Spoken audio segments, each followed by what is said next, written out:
ব্যাংকের মাহফুজ সহ 2002 ব্যাচ, আরো এই যে পদ্মা ব্যাংকের একদল ছাত্র সহ যারা আসছেন সবাইকে আমি আন্তর্জাতিক স্থল থেকে কৃতজ্ঞতা ও ধন্যবাদ জানাই।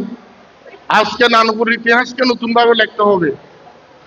বেশ ৭৭ যে কাজটা করলো নানুপুর স্কুল 1942 সালে জন্মের পর থেকে আমার জীবন এখানে প্রায় ৪৩ বছর। আমি এই স্কুলে লেখাপড়া করে 89 থেকে প্রধান শিক্ষক। মানে আমার শ্রদ্ধেয় স্যারেরা স্কুল থেকে বিদায় পায়নি। সনামদিন স্যার, আবিদ মিয়া স্যার, মুসিদ স্যার, অনেক স্যার স্কুল থেকে বিদায় হয়েছে, তারা বিদায় পায়নি। আজকে যে বেশ ৭৭ আপনারা সবাই তাদেরকে করতাল দিয়ে অভিনন্দন জানান সবাই।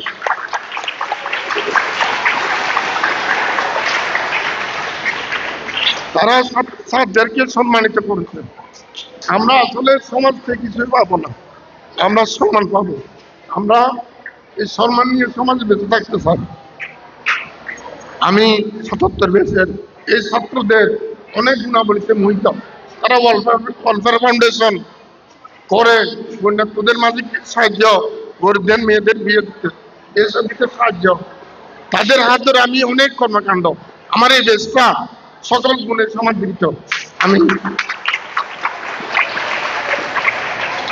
আগামী দিনে তাদের হাত ধরে এই নানুপুর স্কুল, নানুপুর এলাকা আরো সমাদৃত হোক। এই দেশের সকল ছাত্ররা সকল মানবিক গুণাবলীতে তাতে পরিপূর্ণ হয়, আমি তাদেরকে এই দোয়া করি। আমি দীর্ঘ 30 বছর এই আকুব স্যার, রহিম স্যার, শান্তি স্যার, ওসিম স্যার, আমরা একটা টিম। আমরা কি করছি আল্লাহ দেখছেন। আমরা ডিগ্রি পাস করার পর এই স্কুলে আমাদের জীবন শেষ। আমরা আমাদের কিছু নাই, আমরা আমাদের পরিবারকে সময় দিই নাই। আমরা নানুপুর স্কুল নিয়ে সময় দিচ্ছি, নানুপুরের ছাত্রদের নিয়ে সময় দিচ্ছি। আমি অনেকদিন বাজার করতে পারি নাই। আমি দেখছি আমার শ্রদ্ধেয় স্যার জামাল স্যার, শ্রদ্ধেয় স্যার পুরুষের স্যার, ওরা আনবারে বাজারও করে নাই।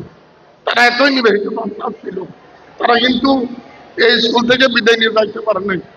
আমি করিয়া জ্ঞাপন করি এই স্কুলের এই ৭৭ ব্যাচের ছাত্রদের মহতি যে মানবিক উদ্যোগ।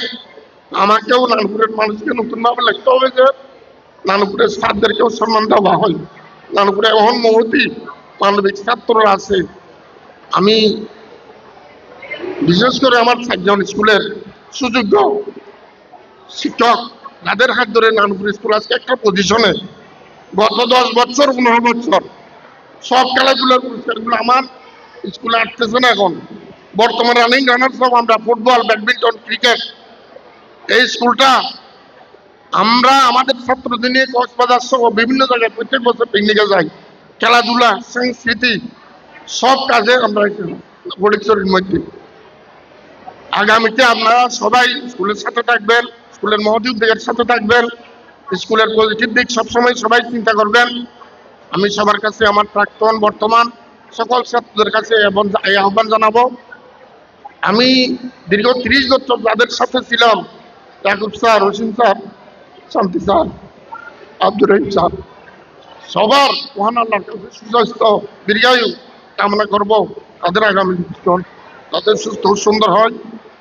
আমি আবারও সবাইকে কৃতজ্ঞতা জানিয়ে আজকের এই অনুষ্ঠানের জন্য ধন্যবাদ জানিয়ে আমার বক্তব্য শেষ করলাম। আসসালামু আলাইকুম।